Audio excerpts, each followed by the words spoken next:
수사가 지난 촛불 집회 당시 독자적으로 위수령 발동과 계엄령 시행 등을 계획한 문건이 나왔습니다. 초기에는 위수령을 발동하고 계엄령으로 확대해 기계화사단, 특전여단, 공수여단을 중요 시설에 투입하고 보도 검열로 언론을 통제, 시위 주동자의 SNS 폐쇄, 경찰과 국정원을 지휘해 주동자를 색출, 사법 처리한다는 작전으로 육군 승인만으로 실행하고 추후 별도 승인을 받는다는 겁니다. 이 모든 게 촛불 집회 초기가 아니라 헌재에서 탄핵 심리를 하던 작년 3월, 그러니까 탄핵 판결 직전에 작성된 겁니다. 전 국민의 80%가 탄핵을 외치고 1,000만이 넘는 시민들이 촛불을 들어 세계에 유례가 없는 평화적이고 합법적인 탄핵을 이루는 동안 이런 생각을 하는 사람들에 의해 군이 돌아가고 있었던 겁니다. 계획이 실제 실행되지는 않았다는 이유로 이들에게 앞으로도 계속해 군을 책임지라고 하는 게 말이 됩니까? 국민 세금으로 이런 사람들에게 급여를 주고 이들에게 무기를 맡기는 게 말이 되나요? 국방부는 이들을 철저히 수사해 법정에 세워주십시오. 김원준 생각이었습니다.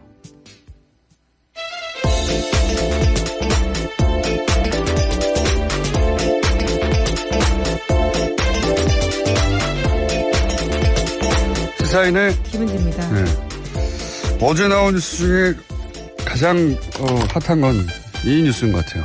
네, 알면 알수록 더 놀라운데요. 기무사가 그때 어떤 것까지 계획했는지가 더 있을 거라는 생각까지 듭니다. 그러니까 이게 이제 군대 갔다 온 이제 남성분들은 익숙한 용어인데 위수지역이라는 게 있어요. 군대 용어인데 어떤 특정 부대가 방어를 책임지는 지역, 이걸 위수지역이라고 하거든요. 근데 그러니까 위수령이라고 하면 특정 부대로 하여금 어떤 지역을 방어하도록 한다. 그런 지역. 명령을 내린다. 예, 이런 거예요. 그러니까 이게 역사를 보면 6.25 직전에 만들어진 거예요. 군사시설 보호할 목적으로. 근데 실제 발동된 거는 박정희 대통령 시절에 국회에서 의결하지 않고 자기 뜻대로 발동할 수 있게 대통령령으로 만들었어요.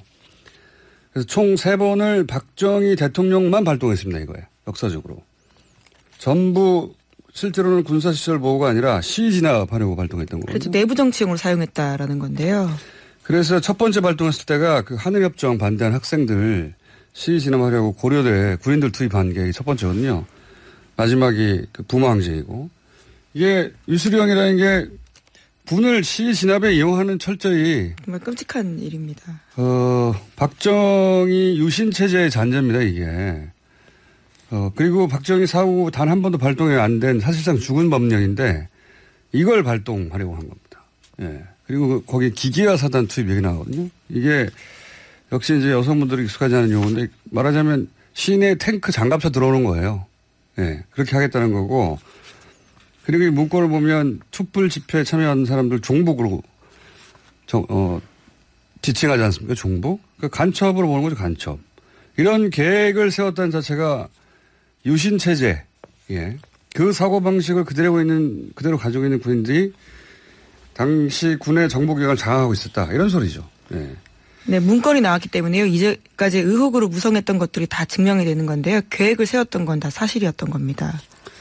그런 발상, 그러니까 실행이 안 됐다는 가지고 면책이 안 된다고 봅니다. 이건 전혀. 예, 그렇죠. 사실 헌법재판소에서 다른 결정이 나왔다면요. 당장 시행될 수 있는 내용들이었습니다. 당시 되돌아보면 추미애 대표가 당시 오늘 갑자기 계엄령 얘기를 하잖아요. 경고하겠다라면서 예. 그런 얘기를 했었는데요. 그때 당시 이제 청와대도 근거 없는 이야기라고 비난하고 종편 그때 종편 다시 한번 찾아보세요. 아니, 난리가 나요. 이게 말도 안 되는 소리라고. 근데 근거가 있는 이야기였던 겁니다, 이게. 내부적으로는 검토했다라는 건데요. 기무사가 이렇게 한 거는 당시 탄핵이 기각될 거라고 본 거죠. 네, 실제로 그렇습니다. 탄핵 기각을 염두에 두고요. 전망하고 그렇게 썼다라는 건데요. 그리고 실제로 이 문건은 당시 조현천 기무사령관이 한민구 국방장관에게 보고까지 했다라고 합니다. 그러니까 이게 탄핵 심판락이 대략 한 달 전쯤에 만들어진 거 아닙니까? 한 달 반, 한 달. 뭐 이 정도 전에 만들어진 건데 작년에 탄핵 직후에 제가 얘기했지만 당시 청와대는 기각을 확신하고 있었어요. 예. 그때도 얘기했지만 청와대 주방에서 추가 케이크 만들고 있었다니까요. 네, 잘못된 정보 때문에 더욱더 판단을 못했다라고 볼 수 있는데요. 어쨌거나 그런 전망들의 문건들이 꽤 올라갔었다고 볼 수 있습니다. 탄핵 기각된다고 위수령 그리고 계엄령을 자기들이 왜 계획하고 있습니까? 만약 기각됐으면 그렇게 했을 거라는 얘기잖아요. 이게. 추가 케이크 준비하고 있었고 그때도 얘기했지만 탄핵 직후 내각도 미리 구성하고 있었어요. 이게 이제 뉴스가 안 나왔는데 실제 그런 제안을 받고 청와대 인근에 모여서 회의도 했습니다. 그런 제안 받은 사람이 있어요. 예. 네, 이번 문건에도 보면요. 탄핵 심판 결과에 불복한 대규모 시위대가 서울 중심으로 집결해서 청와대 헌재 진입 점거를 시도할 수 있다는 식의 이야기가 있습니다. 이 친위 구테타죠. 친위 구테타. 예. 친위 구테타를 당시 기무사령관이 조현천 사령관이거든요. 이 사람은 문고리 3인방과 긴밀한 관계였다. 최순실 라인이었다라고 말하는 추국장 있었습니까? 국정원 추국장? 예. 추국장과 만난 후에 그 이전까지는, 승진이 계속 떨어져가지고 안 될 거라고 하다가 만난 직후에 기무사령관으로 발령이 났다. 이런 의혹이 당시,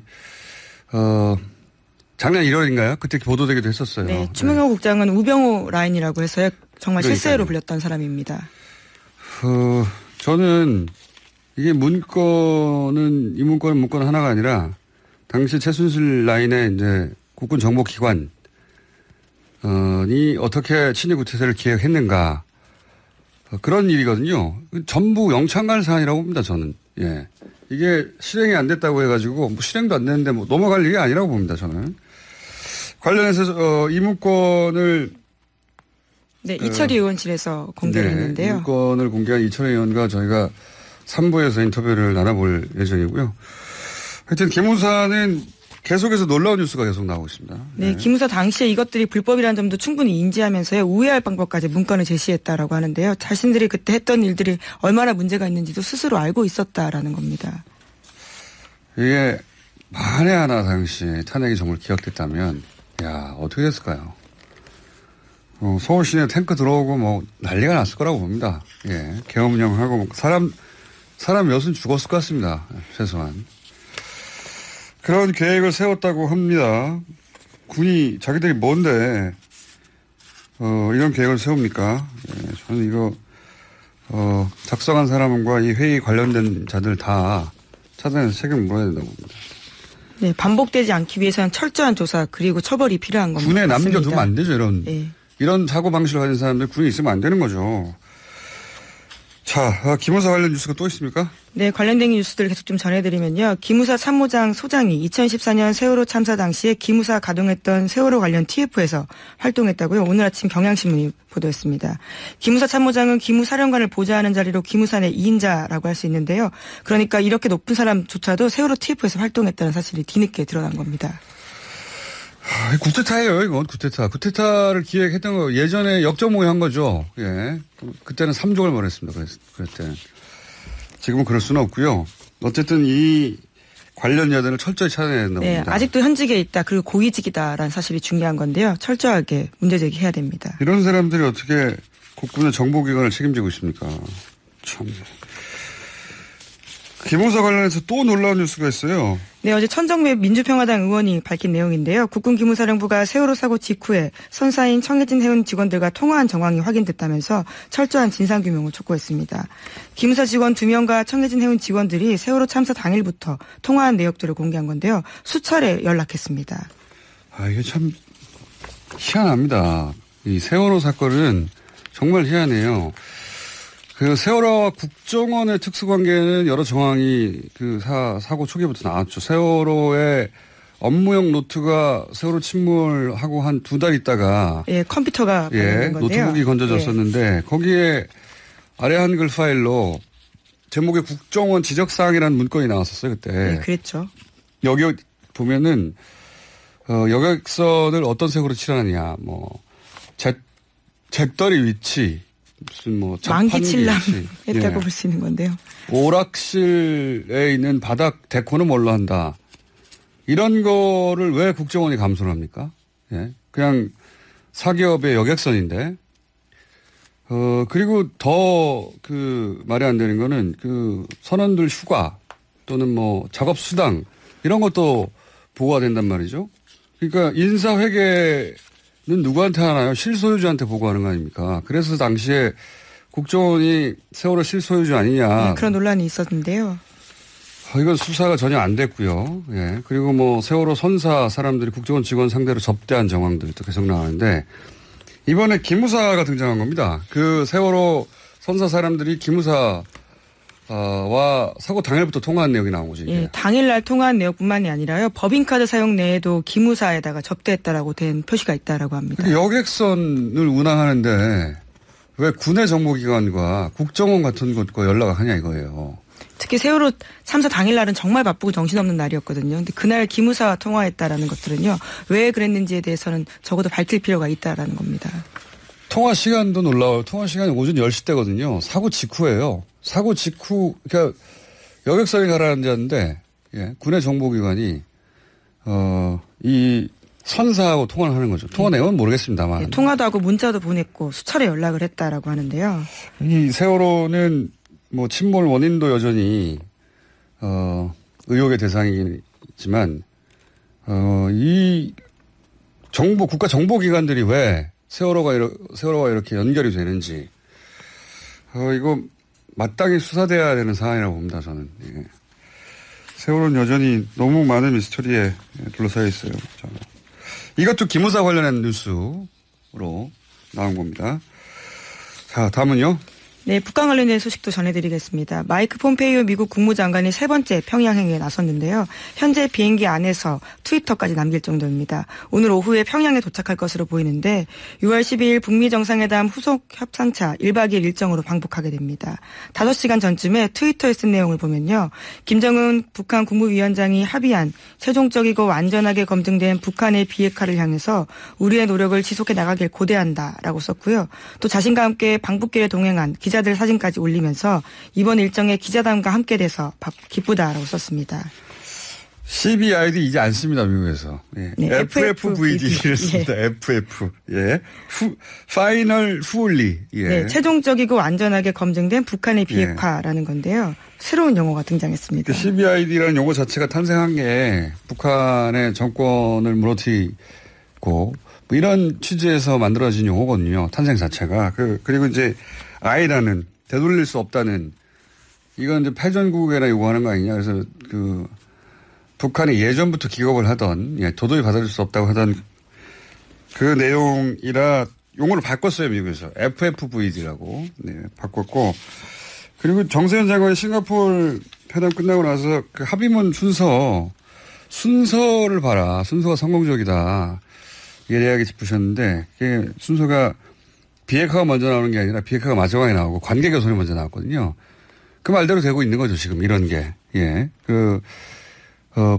별거 아니라고 할 수도 있는데 용어부터 바꾸는 거. 예. 관계를 부드럽게 가져가려고 유연하게 지금 미국 쪽에서 나오고 있습니다. 네, 로이터 통신도 그런 식의 보도가 있는데요. 전부 아니면 전무라는 식의 접근법을 접어든 것 같다라면서 판을 깨지 않는 상황 관리 쪽으로 방향을 틀었다라고 평가하고 있습니다.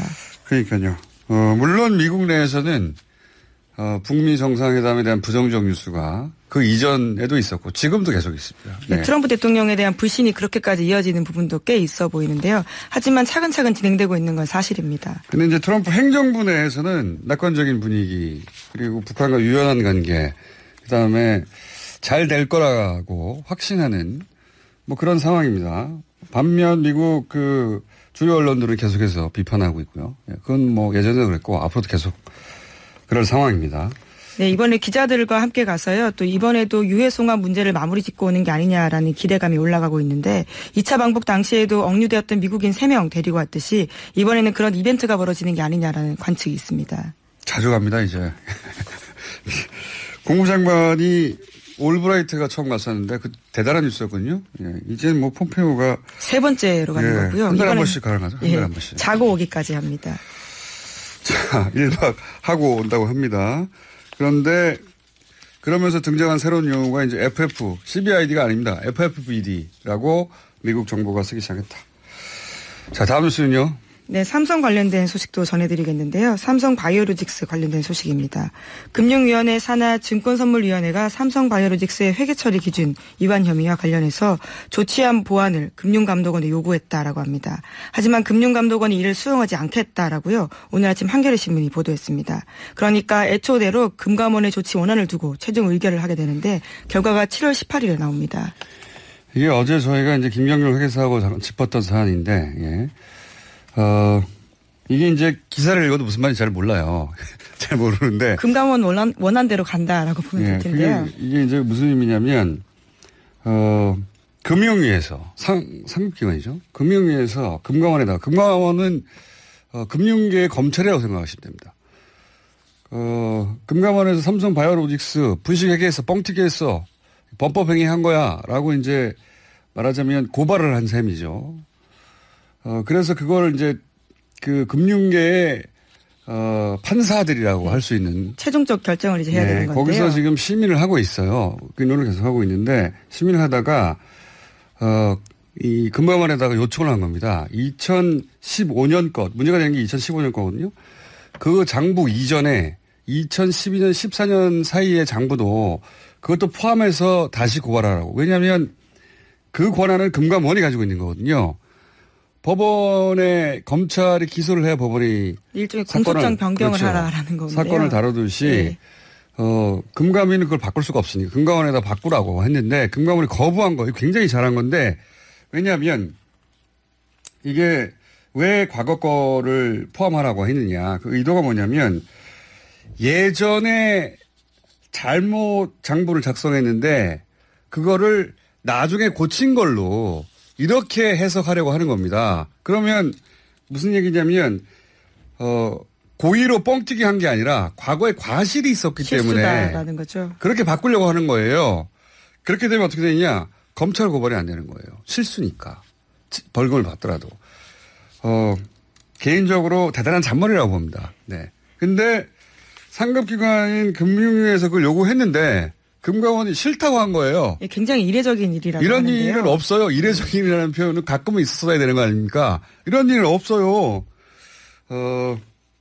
박수 받을 일이다. 자신들이 애초에 문제 제기했던 것들이 맞다라는 강한 자신감을 보여줬다라고 할 수 있을 텐데요. 그리고 이 의도를 본 거죠. 바꾸라고 요구하는 의도. 그게 결국은 검찰 고발 없이 그냥 과실로 처리하려고 하는 거 아니냐. 일종의 봐주는 거 아니냐라고. 그렇죠. 거기에 대해서 그렇게 하면 안 된다고 금감원이 거부를 한 겁니다. 근데 이 바꿀 권한은 금감원에 있기 때문에 그냥 기존의 걸 가지고 해야 되는 거예요. 대단히 박수 받을 만한 일이고 금감원 홈페이지가 있나 모르겠는데 있긴 있겠죠. 아, 당연히 있죠. 자유 게시판이 있나 모르겠는데. 자유 게시판 가서 예, 칭찬 좀 해주십시오. 아, 정부기관은 아니고요. 예. 어쨌든 금융위가 그럼 결국 최종적으로 아마 이달 말쯤 나온다고 하는데 금융위가 일을 제대로 했느냐 아니냐 판가름은 삼성 사이버로직스를 검찰 고발하느냐 아니냐. 예, 바이오로직스. 네, 바이오로직스로 보면 될 것 같다. 지금 돌아가는 상황을 보니까 굉장히 중요한 뉴스인데 이 뉴스만 사실 뭐가 어떻게 되는 건지 잘 이해가 안 가서 다시 한번 해설해드립니다. 자, 다음은요. 네, 양승태 대법원의 재판 거래 의혹 관련해서 문건 내용이 또 나왔습니다. 어제 저녁 SBS가 보도한 내용인데요. 상고법원 설치를 위해서 국회 법사위를 상대로 로비를 벌이려 한 정황이 나온 겁니다. 특히 전북 익산을 지역구로 하는 당시 새정치민주연합 소속의 이춘석 의원을 공략할 방법으로 구체적인 사건 처리 과정에 개입할 필요성이 있다라고 언급돼 있는데요. 이 의원 지역구인 익산의 박경철 시장 선거법 위반 사건이 공략 포인트다라는 말과 함께 고등법원에 계류 중인 사건을 빨리 처리하지 말고 결정을 미룰 필요가 있다라고 적혀 있었다라고 합니다. 그러니까 특정 사건을 협상카드로 활용하자라는 취지의 이야기가 쓰여 있다라는 겁니다. 양승태 사법뿐 말이죠. 법원이 가진 고유한 권한이 있지 않습니까? 영장을 발부한다든가 재판 일정을 정한다든가 또 판결을 낸다든가 이런 그 사법부의 고유 권한 전체를 무기화했어요. 예. 그래서 이 문건 그대로 보자면 고등법원에 계류 중인 사건을 빨리 처리하지 말라고 한 거 아닙니까? 그러니까 의도적으로 미루거나 또 이전 문건에는 영장 발부에 관한 내용도 있었잖아요. 재판에 개입했다라고 볼 수밖에 없는 사안들입니다. 그러니까요. 예. 이건 재판을 밀고 땡기고 재판의 내용 혹은 영장의 발부 여부 등등을 전체를 다 활용했어요. 예. 네, 실행 여부는 나중에 좀 더 수사가 돼야지 확인할 수 있겠지만요. 이 자체를 활용하려고 했다는 것 자체가 아주 문제입니다. 신뢰성에 문제가 있거든요. 실행을 했는지는 검찰 수사가 이루어져야 그나마 밝혀질 수 있는 사안인데 생각해보면 실행도 안 할 걸 맨날 문서로 뭘 적습니까? 예. 법원행정처에서. 저는 양승태 전 대법원장은 사법 처리를 받게 될 것 같다. 점점 밝혀질수록, 예, 명백해지는 것 같습니다. 네. 우리가 그 의혹으로 가졌던 이 재판의 판결이 이상하다. 그럴 때마다 이제 사법부의 독립을 얘기했는데 사법부의 독립은 자기들이 철저히 무너뜨리고 있어요, 내부적으로. 더 이상 이렇게 된 상황에서 재판을 어떻게 신뢰할 수 있을까에 대한 문제 제기들이 나올 수밖에 없는데요. 시민들의 입장에서는 건건이 다 이제 의심할 수밖에 없는 겁니다. 그리고 그 당시 이 관련자들, 예. 그 책임에서 자유롭지 않은 판사들, 예. 그분들 여전히 사법부에 있을 거 아닙니까? 네, 문건을 작성했던 주요 판사들은요, 여전히 재판부에서 재판을 하고 있습니다. 그래서 최근에 영장 발부가 안 되는 사안, 삼성 관련해서 특히나 삼성 관련해서, 특히나 노조 파괴 관련해서 거의 대부분 영장이 기각되거든요. 네, 그에 대해서 검찰이 굉장히 강하게 반발한 바가 있는데요. 또 법원에서는 근거 없다라고 반박하고 있지만 법원 내에서도 부끄럽다는 말들이 나오고 있습니다. 신뢰를 잃었기 때문인데요. 법원은 항상 근거 없다고 그랬어요. 그런 의혹들에 대해서. 근거가 지금 마구 나오고 있는 거죠, 지금. 예. 이거 수사, 검찰이 법원을 상대로 수사하는 게 굉장히 부담스럽겠지만 아주 하드하게 수사해야 될 상황이라고 원칙대로 봅니다. 하면 됩니다. 정말 대단하네요. 양승태 사법부는 대단했네요. 자, 시간 관계상 하나 둘 정도. 네, 그러면 국회 특수활동비 사용 실태 관련된 문제 말씀드리겠는데요. 참여연대가 3년 정도 정보공개 소송한 끝에요. 겨우 나온 자료가 있습니다. 어제 그 내용들이 자세하게 공개가 됐는데 국회에 배정돼서 묻지마 예산으로 쓰이는 특활비가 매년 80억 원 안팎이었다라고 합니다. 심지어 수령인이 누군지조차 밝히지 않고 집행한 돈이요. 3년 동안 60억 가까이 된다라고 합니다. 저는 그 특수활동비 쓸 수 있다고 봅니다. 쓸 수 있다고 보는데 중요한 건 뭐냐. 그러면 그 내역이 확실하게 나와야 되죠. 그렇죠. 투명하게 공개되지 않았다라는 점에 대해서 문제 제기를 하고 있는 건데요. 이게 이제 그 누가 가져갔는지 없는 돈도 많고, 예. 그리고 예를 들어서 출장 가는데 8천만 원 가져가서 영수증이 하나도 없다. 이런 경우도 많거든요. 예, 지금 그런 건들이 계속해서 나오고 있습니다. 깜깜이 사용 내역이 너무 많다라고 하는 건데요. 저는 국회에서 활동비가, 그러니까 국회 세비 외에 활동비가 필요하면 예산 책정해서 할 수 있다고 보는데 그러면 거기에 대해서 반드시 내역이 있어야 한다. 법안은 노회찬 의원은 아예 이거 없애버리자고 법안을 낸 것 같은데. 예, 아예 그런 내용인데 국회가 국가정보원이나 경찰처럼 기밀 요한을 수사활동하는 게 아니기 때문에요. 특활비 폐지가 필요하다라는 개정안도 낸 바가 있습니다. 아니 이거 가져가서 자기들이 용돈을 썼는지 어딘지 알 수가 없잖아요. 예. 그래서 저는 그 활동비 쓸 수 있다. 예. 국회의원들 세배를 줄이고 사람 숫자를 자꾸 줄이자고 그러는데 그게 아니라 돈을 많이 주고 제대로 활동하라고 해야 된다고 봅니다. 저는. 그런데 이런 게 문제인 거죠. 네, 네, 돈은 많은데 어떻게 썼는지 알 수가 없어요. 네, 지금까지 네. 특수활동비 사용 내역도요. 계속 공개하고 있지 않다가 소송 끝에 겨우 일부가 나온 거예요. 불가합니다. 자, 이 문제는 이제 한동안 계속 거론이 될 테고 다음 주는 저희 고정 출연하는 의원들에게 다 물어보겠습니다. 저 개인적으로는 쓸 수 있다. 쓸 수 있는데 내역은 확실해라. 이런 입장인데. 오늘 여기까지 해야 되겠습니다. 시사인의 김은지였습니다. 감사합니다. 박소연의 좌우로 정렬 2588 대리운전 협찬 서울 투피스 제공 7시 33분 교통정보입니다. 강변북로 구리 쪽으로 가양대교부터 서강대교까지 그리고 이촌동 부근 시속 30km 내외로 이동하고 있고요. 올림픽대로 하남 쪽으로는 행주대교부터 양화대교 사이 그리고 여의도 부근이 밀립니다. 반대 일산 공항 쪽으로 올림픽대로가 암사대교부터 반포대교까지 군데군데 밀리고 있는데요. 35분은 걸리고 동부간선도로는 성수 쪽으로 상계교부터 녹천교 또 장안교에서 용비교까지 정체입니다. 박소연의 좌우로 정렬 2588 대리운전 협찬이었습니다.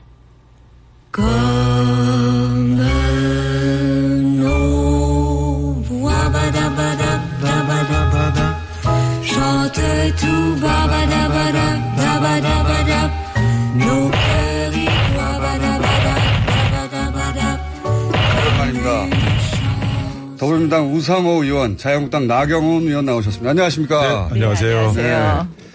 네. 두 분이 오랜만에 이렇게 몇 주 만이죠, 이게? 한 3, 4주 된 것 같은데. 네, 4주 만에. 네. 4주 만에, 예. 휴가들 다녀오셨습니까? 휴가라뇨 지금. 지금 저당이 아니 휴가 지금 저당이 지금 휴가 쓸 여유가 하실 수 있어요. 저희가 지금 아니, 자유한국당은. 돌 맞아요 지금. 자유한국당은, 딱히 의원님들은 하시는 일이 별로 없는 것 같은데, 비대위 준비만 바쁜 거 아닌가요?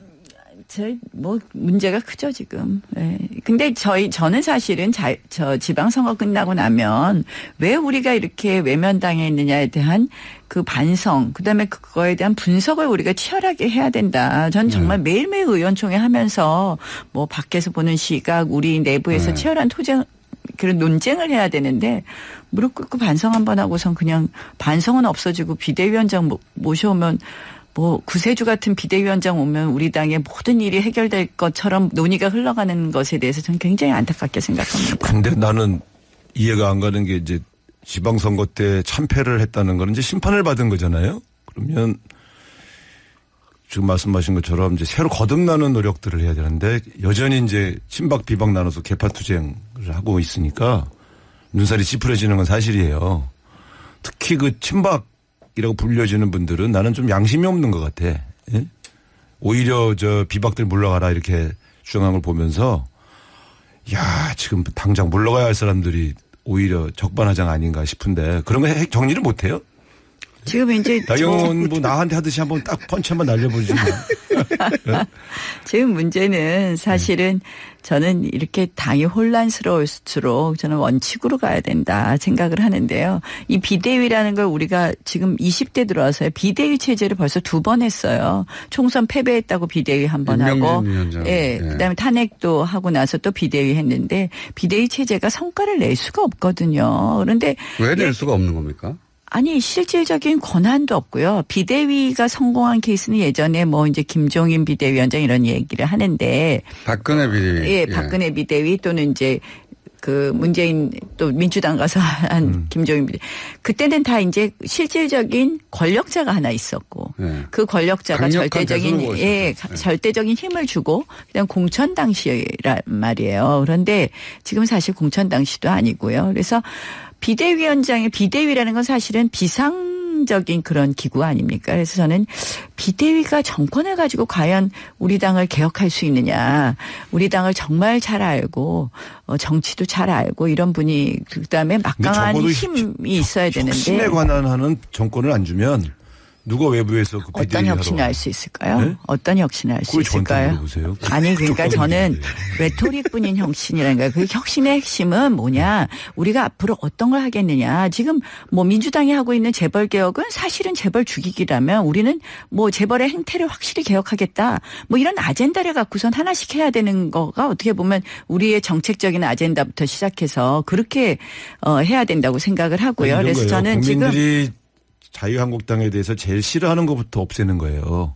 그게 비대위원장이 할 일이죠. 그런 문화를 혁신하는 것. 개파투쟁부터 없애야 돼. 그러니까 그 개파투쟁 저희 지금 정치 초년생처럼 말씀하시지 말고 개파투쟁 핵심이 뭡니까? 공천권 아닙니까? 지금 저를 건드리신 공천권하고 아니 우리가 솔직하게 얘기하잖아요. 제가 지금 왜 친박 비박이 제가 지금 이렇게 원내대표 돼가지고 제일 먼저 없앤 게 우리 당 개파투쟁이에요. 없앨 수 있어요. 자, 어떻게 없습니까? 그 당도 지금 뼈문 나오는데 뭐 더 말씀하시지 마세요. 아니잖아요. 지금. 아니 저는 진짜 이제 여당도 조심해야 되는 게 부엉이 모임인가 뭐 그 모임도 해체한다고 나오기는 하는데 그 같은 길을 갈 수 있어요. 권력이 있을수록 권력을 가진 사람들은 자기들끼리만 권력을 가지려고 하거든요. 그래서 당이라고 하는 것은 무리당자예요. 그러니까 무리를 이루는 게 문제가 아니야. 그 무리가 어떤 가치와 방향으로 움직이느냐. 그렇죠. 그러니까 의원들끼리 서로 친목을 다지고 서로 여러 가지 정책 논의를 하고 이런 건 좋은 거예요. 그럼요. 그렇게 가면 모두 개인으로 있어라. 그러는 건 말이 안 돼. 그런데 문제는 그렇게 모인 집단이 개파화돼서 싸움질만 하는 거야. 조폭 집단으로 변질하는 게 문제인 거지. 그러니까 그런 것들을 혁신하는 게 정치 문화의 혁신 아니에요. 그러니까 그 당도 친박 비박 있는 게 뭐가 문제예요. 그렇게 있을 수 있지. 그런데 이 사람들이 저렇게 심판을 받으면 국민이 무서워서 우리 입 다물자. 우리 서로 조용하자. 뭔가 변하는 모습 보여주자. 이런 문화가 생겨야 되는 거 아니에요? 그런 거를 하는 사람들이 비대위원장이고 그런 사람에게 그런 권한을 줘야지. 저는 자기 잘릴까 봐 못 들어오게 하면 되나 그게. 그러니까 이제 가치 개판이 있어야 되고 그것은 건전하게 당을 만든다고 생각하는데 지금은 어떻게 됐느냐. 어느 정당이나 다 이익 개파화되고 있다고 생각을 해요. 그러니까 어떤 좀 더 뭐 우리 당 내에서도 좀 더 오른쪽의 가치, 좀 더 왼쪽의 가치 이런 가치 개판은 저는 건전하다고 생각하는데 이제 민주당도 마찬가지고 우리도 마찬가지로 사람 중심의 이익 개파가 되면서 핵심은 저는 공천권이라고 생각을 합니다. 뭐 제가 스스로 우리 당을 반성한다면 17대 이후에 18대는 친이의 공천이었고 19대 20대는 친박의 공천, 진박의 공천이 되면서 이렇게 당이 망가졌는데요. 그래서 저는 제가 이제 18대부터 계속 주장하는 것이 이 공천권을 친나의 공천을 하라고.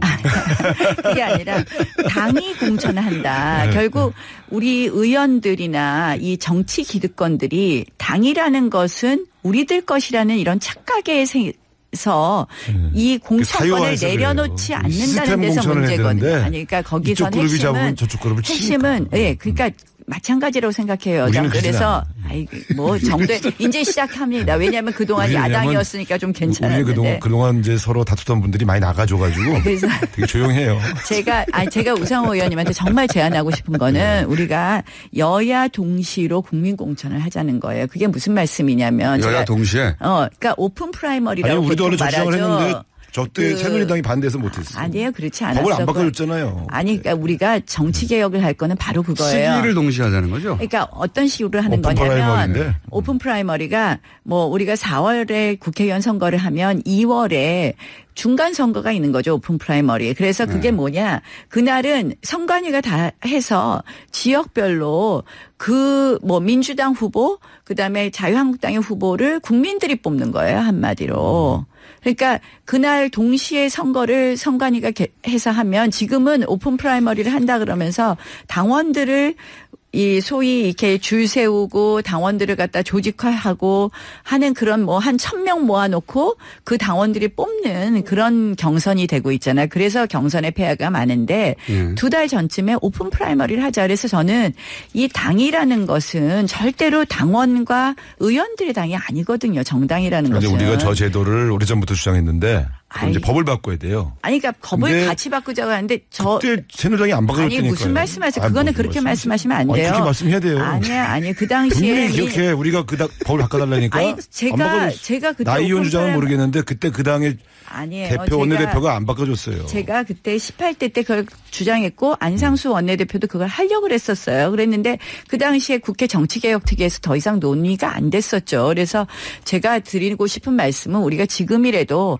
당을 국민에게 돌려주는 것을 여당 야당이 한번 저는 정치개혁이 바로 그거라고 생각합니다. 그러니까 이 개파 투쟁이 나오는 거는요. 공천권. 그다음에 이제 전당대회하고 대통령 후보에 있어서 실질적으로 이 당협위원장 몇 명 가지고 있느냐에 따라서 좌지우지할 수 있는 거 이거 빼버려야 돼요. 그 해법은 알겠는데요. 지금 당장 근본적인 해법은 알겠는데 지금 당장 뭐 탈당한다 분당한다 뭐 이런 얘기가 나오는데 그런 가능성은 있습니까? 탈당 분당? 혹시? 저희 당 말씀하시는 거죠? 거기서만 나오는 얘기예요 지금. 지금 당장 그런 일은 없을 거라고 생각을 하고요. 보수가 이제 통합해야 되는 것이 그것이 다시 살 길이라는 생각은 하고 있는데. 통합이라고 하면 바른미래당 쪽으로 나갔던 탈당파들 돌아와서. 크게 다 열어놓은 아예 바른미래당과 거죠. 당대당 하는. 아니 그런 구체적인 논의가 있는 것은 아니지만요. 어쨌든 보수 가치를 같이 하는 보수 가치라는 말이 너무 지금 오염되었지만 새로운 우파 가치를 같이 하는 사람들은 다 같이 할 수 있다라는 그런 열린 마음을 가져야 된다고 생각을 하고요. 그런 과정에서 분당이라는 것은 좋은 카드는 아니다 이렇게 생각을 하고 그건 국민 마음에 멀어지는 거라는 생각은 하고 있다고 생각합니다. 가능성은 없는 겁니까? 탈당 분당 이런 건? 서로 나가라고 하잖아요. 자꾸 질문을 하셔도 해법이 없을 것 같아요. 저 내부의 분열과 갈등, 싸움을 계속 벌어지는 하는 다른 대안을 가지고 추진하는 게 굉장히 동력이 안 생기죠. 그러니까 제가 볼 때는 좀 답답한 상황이 아닌가 싶고. 조금 더. 바른미래당하고 통합한다고 그러는 순간 안철수 씨가 또 반발하잖아요. 저는 그래서 하나씩 정리하는 게 맞다고 생각을 하고 우리 당에서 이제 지금 제가 자꾸 이제 비대위원장이 모든 걸 할 수 있다고 생각하는 건 착각이다. 그래서 저는 뭐 지금 당장 전당대회를 하는 것은 또 맞지 않지만 이 비대위원장이 와서 어느 정도 관리형 비대위원장보다는 좀 낫지만 그렇다고 해서 비대위원장에게 우리가 컨센서스 없이 모든 것을 다 준다는 것은 사실상 하기도 어려운 거고 해서 이제는 선출된 권력을 적당한 시점에 만들어야 되지 않느냐 그런 생각을 하고 조기 있습니다. 전당대회론입니다. 저 주장. 아니 조기 전당대회하고는 또 다릅니다. 조기 전당대회는 이제 당원 단계에 따라서 2달 안에 하자는 거고요. 저는 어느 정도 정리되는 거 또 일종의 지금 계파 싸움이 심하게 된 것은 결국 전당대회 룰하고도 관련된다고 생각을 해요. 그러니까 왜냐하면 지금 전당대회 룰은 당협위원장을 줄 세워서 하는 선거가 가능한 전당대회 룰이거든요. 그래서 저도 그런 부분을 정상생활 해보면요. 저렇게 고쳐주는 의원들끼리 것이. 이해관계 때문에 투닥투닥 싸울 때 사실은 전 당원과 국민들에게 물어보는 방식으로 정리하는 게 제일 맞아요. 자기네끼리 정리가 되겠어요. 그러니까 제가 볼 땐 그 당도 어차피 비대위도 뭐 위원장 하겠다는 사람도 별로 없어 보이는데 빨리 전당대회 열으시는 게 나을 거예요. 제가 이런 조언도 드립니다. 아니 저는 이제 이미 좀 이럴 때일수록 그냥 원칙대로 해서 적당한 시점에 빨리 전당대회 해야 되고 그럼 당대표 비대위원장은 나가시려고요? 아니 근데 나의원 빨리 나가셔서 그럼 이제 남과 여야 안 나오시고 지금 언제 전당대회 할지도 모르는데 무슨 당대표 말씀하세요. 저는 아니 사실은 하면은 나가실 겁니까? 자꾸 그것만 자꾸 물어보세요. 궁금하잖아요. 지금 나오셨으니까. 당을 반성하고 당을 바꿔야 되는 게 먼저인데. 반성을 지금. 하시는 것 같아요 보니까. 다른 이야기 하시죠. 저희 당, 저 당도 걱정해요. 그 지금 민주당 뼈머니 얘기. 얘기까지 나오고. 우리 당이 뭐가 걱정이에요? 얘기 좀 해보세요. 민주당 아니 전당대회 이게 이제 얘기해볼까요? 조심하시라고. 아니 조심할게요. 네. 조심해서 우리 지금 막 다른 모임도 주제 해체하고 막 많던데 그러잖아요. 다른 지금. 주제 우리는 그런 거 말씀하시죠. 빨리빨리 한다고. 뭘 지적을 받으면 우리는 바로바로 고치는. 지금은 이제 절대적인 권력자가 있으시니까 그렇고요. 이제 저희는 이제 지금 그런 게 다 없는 상태니까 이렇게 더 많이 싸우는데 저는 이럴 때일수록 모든 뭐 다음 대선 후보들 하고 싶은 사람들이 다 활동할 수 있는 공간을 마련해 줘야 될 때가 아닌가. 누구는 되고 누구는 안 되고 하는 배제할 때가 아니라 좀 그래서 그런 열린 리더십을 가진 사람이 다음에 좀 당권을 도전한다든지 이런 것도 좀 필요하지 않나 이런 그게 생각도 본인인가요? 제가 얘기를 할 수가 없어요. 얘기를. 아니 근데 내가 하고 싶은 질문을 지금 김호준 씨가 제가 하고 있어. 얘기를 할 수가 없어요. 저는요. 왜 지금 눈동자에 써 있어요. 지금 딱 나경원이 책임자다 이렇게 딱. 그게 아니라 이 지금 뭐 우리 당내에서는요. 전부 다 너 나가라 하고 지금 그러고 있기 때문에. 거기 너가 나경원 의원인가요? 아니 뭐 이런저런 얘기들이 많이 있으니까. 누가 또 준비해요? 진짜 궁금하긴 하네. 그러니까요. 하시는 분들이 좀 있죠. 있어요? 근데 지금 이제 급한을 그중에 의원님도 들어갑니까? 저는 뭐 저희 워낙 개파가 없어서 좀 약간 좀 생각을 좀 생각은 하고 계시는군요. 예. 이제 이렇게 정리를 하시는군요. 많이 생각은 하고 있는 것으로 참. 민주당 전당대회는 지금 많은 분들이 나오는 것 같은데요. 민주당 전당대회 얘기도 공격해 보세요 한번. 우리도 민주당 지금 전당대회. 저기 전당대회 당 대표와 최고위원으로 출마 거론되는 분이 지금 우리 국회의원 중에 10%는 되죠. 10%. 근데 민주당 전당대회는 저는 제가 왜 걱정하냐면 네. 제가 아까도 당이라는 거는 그 당원과 의원 것이 아니라 그 당의 가치를 사랑하는 국민들의 것이에요. 그게 대의민주주의에서 나오는 정당 개념인데 민주당이 이번에 당대표 전당대회 앞두고 권리당원의 권리당원의 이 결정력을 더 높였죠. 지금 70%에서 80%로 올렸나 10% 올렸더라고요. 민주당이. 그렇죠. 왜냐하면 이제 우리가 당원 중심의 정당. 그러니까 그건 굉장히 그래서 오만할 수 있다는 거예요. 이거는 당원에게 권리를 주는데. 아니요. 당원에게 권리를 주죠. 그러나 이 정당이라는 것은요. 당원만의 정당이 아니에요. 비록 당원이 아니지만 민주당을 사랑하는 국민들의 것인데 이 국민들의 몫을 줄이고 권리당원 몫을 늘린다는 것은 사실상 좀 더 그러니까 줄을 세울 수 있는 투표가 된다는 것이고요. 그럴 수가 없어요. 권리당원 숫자가 너무 많아. 아니 그것도 그러니까 잘 알고 있는데 민주당은 우리보다 100만 훨씬 명 가까운데 이렇게 되면요. 실제로 여기를 조직적으로 움직일 수 있는 사람은 없고 우리가 여론조사를 해보면은 권리당원 여론조사와 일반 국민 여론조사가 거의 유사해요. 100만 명 정도는 그러니까 이제 투표율 문제가 있겠죠. 투표율. 물론 민주당의 당원 투표율은 굉장히 높고 그런 면에서는 저는 우리 당보다는 훨씬 그런 면에서 바람직하다고 생각하는데요. 아니 제가 왜 떨어지겠어요. 서울시장에서. 당원이 숫자가 너무 많아. 그리고 이분들을 어떻게 할 수가 없어. 그러니까 정말 인지도 여론조사대로 다 오더라고. 그래서 그러니까 걱정해 주시면 알겠는데 우리는 태극기 부대가 중심이 된 당원이 아니니까 저희 그쪽 당원 구조도 좀 바꿔야 돼요. 너무 그렇게 비판하시지 말고요. 또 뭐 제가 그분들을 옹호하는 건 아니지만 너무 걱정해 주셔서 제가 또 보답을 드리려고. 그러니까 저는 당이라는 거의 개념에 대해서 우리 정치권에서 그런 생각을 가지고 접근하는 게 맞다라는 말씀을 드리는 거예요. 물론 근데 지금 말씀한 것 중에 중요한 말씀은 당원 구성을 좀 다양화하고 참여를 폭넓게 해서 당심과 민심이 분리되지 않도록 하는 것. 맞아요. 이게 사실 굉장히 중요해요. 그러니까 그런 측면에서 우리는 그 과도기를 좀 가고 있거든요. 근데 이제 우리도 이번 전당대회를 통해서 한 번 더 평가를 해볼 생각인데 과연 이제 일부 일각에서는 권리당원이 전부 친문당원이 많지 않냐 이렇게 얘기하시는데 해보니까 꼭 그렇지는 않아요. 그래서 그 어떤 개파에 종속된 권리당원 이런 구조는 깨졌어요. 저희 당도. 이제 그 당은 친문과 비문이잖아요. 근데 이제 권리당원은 지금 우리 비문도 없어요. 다 친문이지. 그렇죠. 저 비문에 해당하는 분들은 이제 나가셨는데. 그건 비문이라기보다는 반문이었지. 근데 이제 그 권리당원은 전부 다 친문처럼 보이는 그런 게 좀 걱정되고 뭐 제가 사실 이제 뭐 민주당 걱정할 일은 아니지만 뭐 아까 당심과 민심이 일치돼야 되고 뭐 이런 부분에 대해서 우리가 다 같이 더 고민해 보면 좋겠어요. 그래서 제가 계속 얘기하는 게 여야 동시에 오픈 프라이머리 한번 해보자는 거예요. 저는 그건 저도 원래 그건 하고 하자는 건데. 그거 한번 해보고 전당대회 룰 같은 거에서 당심과 민심을 일치하는 노력을 양쪽 정당 모두 노력하고 그러면 조금 더 정치가 좋아지지 않을까 이런 생각을 해봅니다. 지금은 일단 보수 개혁, 그 보수 정치 세력도 중요하거든요. 우리나라에. 뭐 하긴 제가 뭐 저희 당부터 고쳐야 되는데 전체 얘기하는 것보다는 노력해 보겠습니다. 우상호 의원님은 안 나오시는 어디 학원 다녀오신 거예요? 네? 학원 다녀오신 것 같은데. 왜요? 아니, 중간중간에 이렇게 훅 잘 들어오셔가지고. 궁시렁 하면서. 궁시렁 화법. 궁시렁으로 만드네. 다른 정당 얘기도 잠깐만 해볼까? 짧게. 바른미래당은 어떻게 될까요?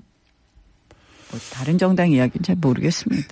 근데 지금 이제 바른미래당도 사실 선거에서 좋은 성과를 낸 건 아니잖아요. 근데 매우 나쁜 성적. 근데 오히려 지금 자유한국당은 어쨌든 싸움의 형식으로 나타나서 문제지만 뭔가 거듭나려는 노력의 과정이잖아요. 바른미래당은 아예 이런 논의조차 없는 게 난 더 문제라고 보는 거죠. 저는 바른미래당은 내부적으로는 사실상 이 갈라쓰는 수순으로 가는 거 아닌가 이런 생각을 해요. 아, 그래요? 그러니까 이질적인 것 같아요. 바른미래당이 화합이 좀 어려운 부분이 있는 것 같고 그래서 조금 저희가 한번 지켜보죠. 사실은 굉장히 가치 부분도 이질적인 부분이 있고 그래서 뭐 선거 과정에서 드러난 여러 가지 갈등을 보면 계속 갈 수 있나 이런 걱정이 좀 되고요. 정치에서는 이종교배는 반드시 실패하게 돼 있어요. 지금 이제 근데 그럼에도 불구하고 지금 국회는 그렇게 되어 있는 상태. 사실 이제 평화당과 정의당이 합친 평화정의의 모임인가요? 거기도 마찬가지고 그런 상황이기 때문에 상당히 국회 운영이 쉽지는 않은 그런 과정이라고 생각합니다. 알겠습니다. 특활비 문제는 어떻게 보십니까? 특활비를 다 없애버리자고 하는 주장도 있고, 특활비 그동안 문제가 지금 원내대표여서 특활비를 좀 만져본 우상호 의원 그리고 상임위원장도 해보셨으니까 나경원 의원도 조금 많이 보셨지 않습니까? 특활비를. 뭐 상임위원장. 액수는 원내대표가 훨씬 크죠. 비교할 수가 없죠. 지금 특활비가 되게 국회의장, 원내대표, 상임위원장 이렇게 구성이 되어 있는데 실제로는 이제 홍준표 대표처럼 생활비를 썼다 이렇게 고백하신 분 때문에 이게 문제가 된 건데 대체로는 생활비를 안 써요. 그러니까 다 이 국회 운영과 당 운영 과정에서 쓰는데. 영수증 저는 특활비. 그 특활비를 사실은 좀 투명하게 바꿀 때가 되긴 됐죠. 왜냐하면 저런 불필요한 오해를 받지 않도록 현재 그 특활비 받은 것 중에 당연히 나가는 파트들이 있어요. 근데 왜 아예 없애자고 하는 주장도 있고 법안도 발의됐는데 아예 없애는 건 왜 안 되는지 좀 설명해 주세요. 전 특활비 사실상 폐지해야 된다고 사실상 생각합니다. 폐지. 네, 저는 왜냐하면 뭐 사실은 이제 상임위원장 원내대표 불출마 선언이구만. 아니 사실은 상임위원장 당대표한테는 안 나오죠. 당대표는 당대표는 당에서 저기 나오겠죠. 그래서 원내대표는 안 하실 거기도 많이 써요. 아니 당대표. 저는 그 구조를 바꿔야 된다고 생각해요 이제는. 그래서 특활비도 그러니까 뭐 필요한 밥값이나 이런 데 쓰는 부분이 있다면 저 카드로 다 지출하게 한다든지 이렇게 하고 그러니까 저희가 보통 이제 특활비 받으면 뭐 상임위원장 특활비 하면 그중에서 한 4분의 1 정도는 그 위원회 운영하기 위해서 수석 전문위원, 전문위원 그쪽에 그 실이 운영되는 운영비로 주고요. 나머지는 카드로 지급하는 건 어떨까요? 아니 저는 그래서 특활비를 실제로 사실상 카드로 지급되는 폐지하고 특활비도 있어요. 사실상 폐지하고 저는 뭐 꼭 필요한 부분은 우리가 투명하게 해서 뭐 예산에 넣을 거는 넣고 이렇게 하는 게 맞지 이렇게 영수증 처리 없이 사실은 현금으로 이렇게 받는 거는 이제는 바꿔야 된다고 제가 예를 들면 이런 생각합니다. 거거든요. 의원 워크숍을 하잖아요. 국회의원 워크숍 1박 2일로 하면 한 3,500만 원 정도 들어요. 그게 다 특활비로 쓰는 거예요. 가서. 그러니까 이제 그 워크숍 같은 경우는 예를 들어 이런 게 다 미리 예산에 반영하기가 쉽지가 않은 게 좀 언제 그런 행사가 있을지 모르니까. 그러다 보니까 그런 것들을 신청해서 쓰게. 그러니까 신청해서 쓰고 영수증 처리 다 하고 지금 이렇게 쓰고 하는 게 있는 맞는 것 같아요. 저 원내대표 해보니까 원내대표가 사용하는 특활비의 한 3분의 2는 사실은 다 공개해도 크게 문제가 없고 나머지 3분의 1이 이제 언론인들과의 간담회